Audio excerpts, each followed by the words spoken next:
Hello, and welcome to Homegrown KC, a podcast dedicated to exploring Kansas City's fascinating history and sharing stories from its rich past. I'm your host, Laura. Join me today as we explore a piece of Kansas City's history.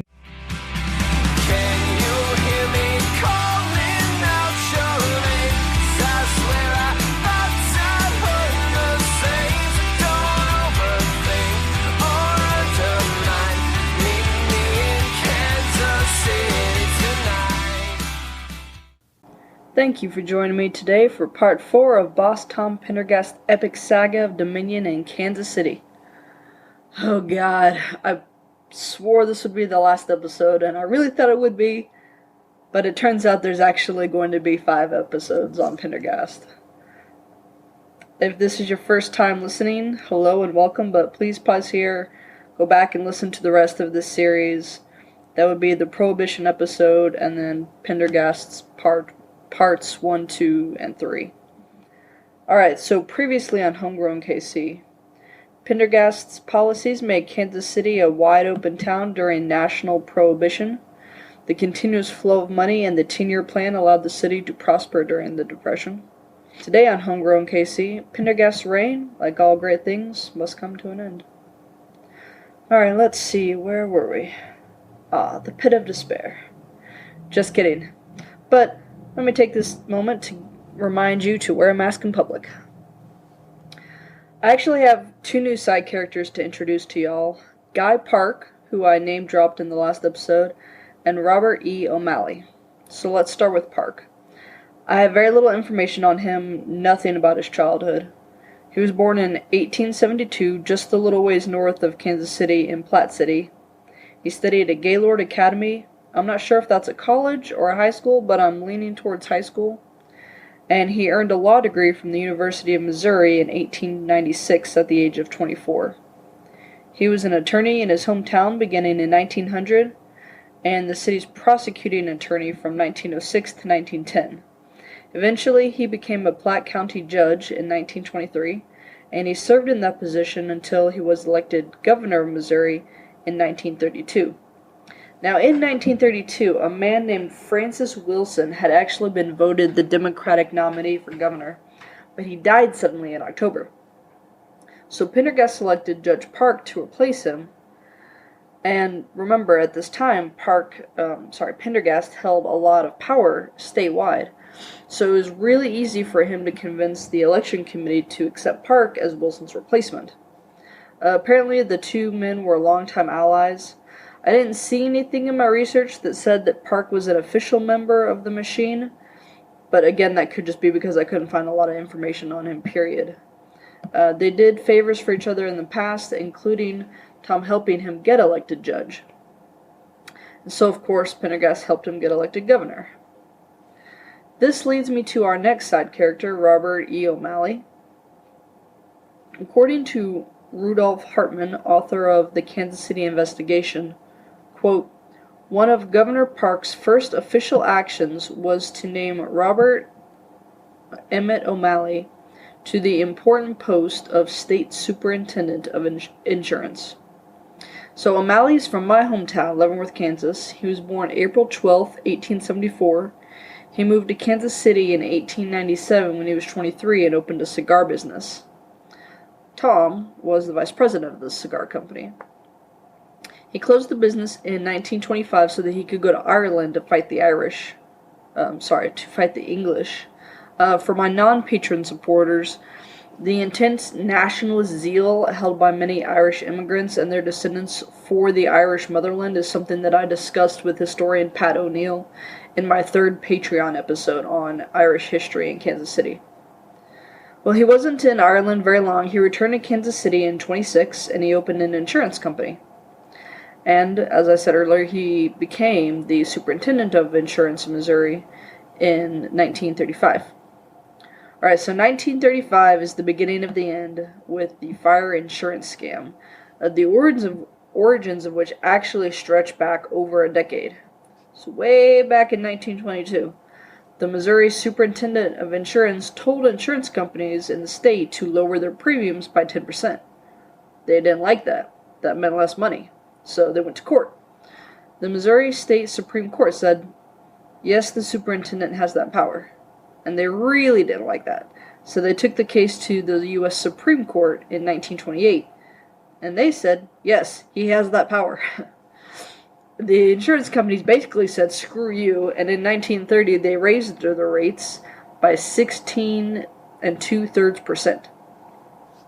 More court battles, but the insurance companies did manage to secure a small win with an injunction that allowed them to collect the monies from the higher rates, but at the same time all those additional funds had to go into an escrow account, a short-term savings account. So you win some, you lose some, I guess. I'm not sure how long it took, but eventually the escrow account held $9 to $11 million. I have different numbers from my sources on that. They want their money, damn it. In walks Alfonso, I'm not sure if I'm saying this right, Liguori, A.L. McCormick, and Charles R. Street. McCormick was the president of the Missouri Insurance Agents Association. Ugh, a little bit of a tongue twister there. And he was friends with Street and Pendergast. Charles R. Street was the vice president of the Great American Insurance Company of New York, head of the Chicago branch of the same company, and chairman of the Subscribers Actuarial Committee, quote, a committee which was composed of the officers of the leading fire insurance companies, the rate chargers, and to take care of all matters which affected the companies in common in the Western Territory. Now, there was a Chicago lawyer, R.J. Filoni, who was actually representing the fire insurance companies in court. And he wanted the case to stay in court because he thought the fire insurance companies could win and earn a big payout. But Street, who is incredibly powerful and influential among those insurance companies, he just wanted it to be over with, and he wanted to settle as quickly as possible. So in a series of shady, closed-door meetings between O'Malley, Street, McCormick, and Pendergast, TJ agreed to pressure O'Malley, the superintendent of insurance, to settle the case. O'Malley is Tom's friend and operative. This should have been easy.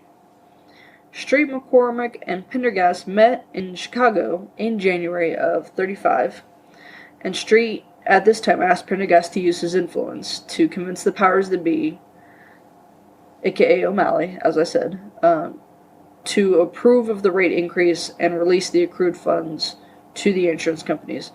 In return for his help, Tom would receive $200,000. Tommy Boy's like, do you know who I am? And all you offer me is a measly $200,000? So Street upped the bribe,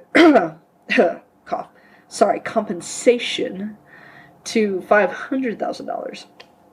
TJ agrees, deal's made, but nothing happened. So at the end of March, Street offered Tom an additional $250,000, bringing the total up to $750,000. Street made his first down payment in early May. He gave McCormick $50,000, and McCormick gave it to TJ. Maybe this was the holdup, but, he was like, I don't have my money yet, so I'm not going to do anything for you.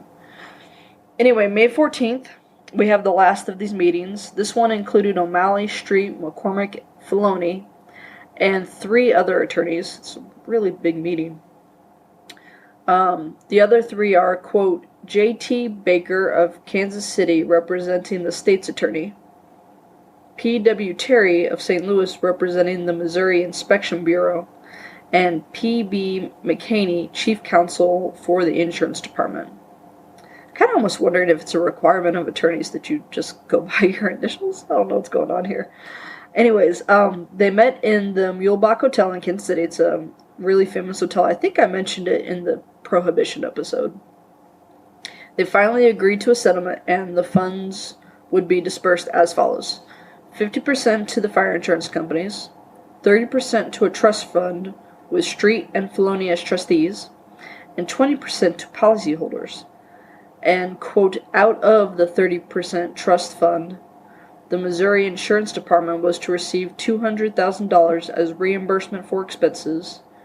The state's attorneys would be paid their fees, and after the insurance company's attorneys had received their fees, and after the payment of incidental expenses of litigation, the balance left in the trust fund was to be distributed to the companies, end quote. Alright, so this agreement was delivered to Governor Park, who almost immediately signed it, likely at the behest of Pendergast. Then it was taken to the judges presiding over the case, a Kimbrough Stone, Albert L. Reeves, and a Merrill E. Otis, and they signed off on it in January of 1936. So there's like 6-ish months between when the deal was made and when it was approved by the courts. But here's the catch that I think caused the scheme to fall apart. Quote, Street had a clause inserted in the compromise agreement that no accounting of this 30% fund could be demanded, end quote. Obviously, this is where he intended to pay Pendergast. I mean, this was like the source of his bribe. But, quote, later the court, upon approving the settlement, altered this clause to read that no accounting of this trust fund could be required unless the court desired an accounting, end quote. So it's like, okay, we won't look into it unless we're asked to. Spoilers, they get asked to look into it. Meanwhile, while the judges are deliberating, Pendergast received another $50,000 from Street in June of 35. He only kept $5,000 for himself, and he gave the other $45,000 to McCormick with orders for him to split it between himself and O'Malley. But this is only $100,000, and he was promised $750,000. So where is the other $650,000? In February of 1936, McCormick transported $330,000 from Street in Chicago to Pendergast. Tom kept $250,000 and then told McCormick to split the rest between himself and O'Malley again. And he received his final payment of $10,000 in October of 1936. Now that still doesn't equal the promised amount, but Street died in February 1938. And why he couldn't finish paying off his bribe in the 2 years between the last payment and his death, I'm not sure. But it's a lot of money, especially just after the end of the Great Depression, so I imagine it was really hard for him to gather up all of the money. In the end, Pendergast received and kept he received $440,000. He kept $315,000. And then McCormick and O'Malley each got $62,500.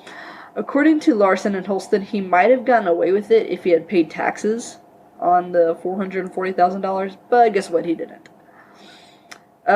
Veering onto another track of this tale, real quick, let's put the spotlight back on Pendergast a bit deeper for a moment here. He lived a really lavish lifestyle. He's rich, he's powerful, he's living the high life. Do y'all remember that mansion that I mentioned in episode 2? Let me describe it for y'all, since I failed to do so before. It's French Regency with hints of Italian Renaissance. If you've studied architecture at all, that will mean something to you, and if not, you'll just have to take my word for it that it means it's very, very opulent. The exterior is red brick, and the front door was wrought iron with, quote, vertical panes of gas, end quote. The exterior featured very expensive wood paneling and wall-to-wall carpet, was decorated in the Louis XV style, which, that's like Richie Rich on steroids. Seriously, if you don't believe me, Google Louis XV decorative style, you'll see what I mean. The master suite covered 1/3 of the second floor and included a bedroom, a living room, a dressing room, and a bathroom. Quote, the basement recreation room had a large ornate back bar and marble front bar with a marble counter and terrazzo step, end quote. And he bought the whole bar in New York. The house came up for sale several years ago. I found a listing on Zillow. It's had a lot of renovations since the Pendergast family lived there, but it's still a gorgeous, gorgeous house. I will have images on the website and social media. So in addition to this lavish house, Tom and family were frequent flyers. They traveled all over the world. Their first European trip was a 3-month-long tour in the summer of 1927. They went to England, France, Germany, Scotland, Ireland, Wales, Italy, Switzerland, Germany, and Austria. They took 2 other European tours in 1931 and in 1936. Pendergast traveled to Chicago, New Orleans, and New York frequently for business or pleasure, or both. One of my sources said that they never missed the Kentucky Derby. In New York, they would stay at the Waldorf Astoria. No matter where you go, the Waldorf is the nicest, the most expensive hotel you could find. They all wore really nice clothes. Holston and Larson said that Caroline, Marceline, and Aline, that's his wife and his two daughters, shopped at the best park stores, spending huge amounts of money on fine clothes and jewelry, end quote. In 1929, someone was actually ballsy enough to break into their house and stole over $150,000 in jewels, mostly diamonds. Quote, in season, the family went to Saratoga Springs, New York, and other fashionable resorts, mingling with the highest levels of society, end quote. Although as new money, they weren't always welcomed by the old money families in Kansas City. My sources don't indicate that that's a problem in New York, but let's be honest, New York was the center of old money in America. They definitely faced these same challenges where they weren't always welcome. But money opens a lot of doors, then as now. And while Tom's business interest fueled this lavish lifestyle, it also fueled his gambling addiction. Now, gambling was illegal in the state of Missouri beginning in 1881. Additional anti-gambling laws were passed nationwide during Prohibition. Of course, not that this matters in Kansas City.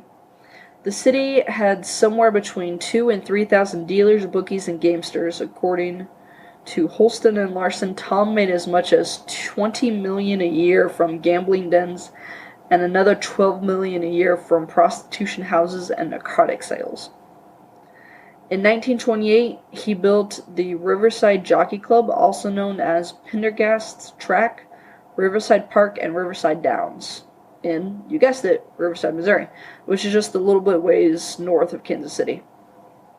The track had previously been a dog racing track and was originally a 3/4 mile track, but it wasn't long before they expanded it into a mile-long track. There were 2 seasons, one in the spring and one in the fall. They each lasted only 30 days, but there were 8 races each day. At the height of its popularity, there were as many as 20,000 visitors a day. The track stayed open until 1937. In addition to owning the racetrack, TJ also raised and trained thoroughbreds of his own that he raced at Riverside and at other tracks across the U.S. One of his horses, Bo McMillan, even raced in the Kentucky Derby in 1928. That was pretty cool. Unfortunately, he did lose more at the races than he won. It was estimated that he lost $6 million in 10 years. Quote, official court proceedings set Pendergast's race horse wagers in 1935 alone at $2 million with net losses of $600,000, end quote. Supposedly all the funding that he received during the insurance scam he used to pay back his gambling debts. In 1936, so this is a year after the fire insurance scam, there was another voting scandal associated with this machine. Shocking, I know. It's known as the ghost vote election of 1936 because 50 to 60,000 ballots were cast illegally. And since it's called a ghost vote, I'm guessing that these are by people who don't even exist? I don't know. Tom had a heart attack that year while attending the National Democratic Convention in New York, and the IRS began investigating elements associated with the Pendergast machine. And that will be the end of today's show. I know, I'm leaving you on a major cliffhanger here. The IRS is getting involved! But I have to end it here, I really, really do. Thank you for joining me today. If you enjoyed this podcast, please tell a friend, rate and review me on iTunes, Apple Podcasts, or wherever you listen. The more people who give me a good rating, the easier it will be for others to find me. You can find me online at homegrownkc.wordpress.com. My email is homegrownkcpodcast@gmail.com. And I am on Facebook, Twitter, Pinterest, and Instagram as HomegrownKC. I know times are hard right now, but if you want to support the show, you can do so by subscribing to patreon.com/homegrownkc or redcircle.com/homegrownkc. Here's how it works. You sign up, create an account, subscribe to the show, and you'll be charged on that day, and then you'll be charged on the first of every month afterwards. It's only $5 a month. Everything that you give goes back into the show and pays mostly for my gas as I, travel here and there doing research. If you become a supporter, you will receive a shout out here on the show. So let me do that now. Thank you, Mike, Bjorn, and Linda, for your support. You will also receive exclusive access to bonus episodes where I interview other historians and museum curators and such on the show. Talk about their work, history of Kansas City. It's really cool.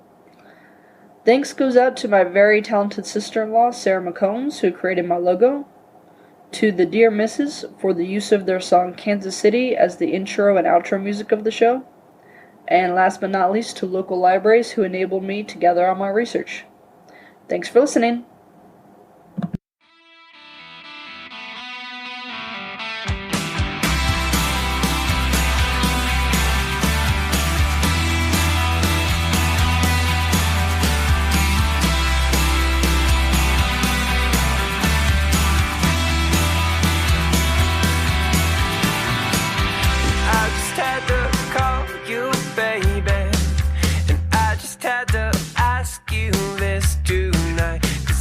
Seem to shake this feeling, and I can't seem to get you off my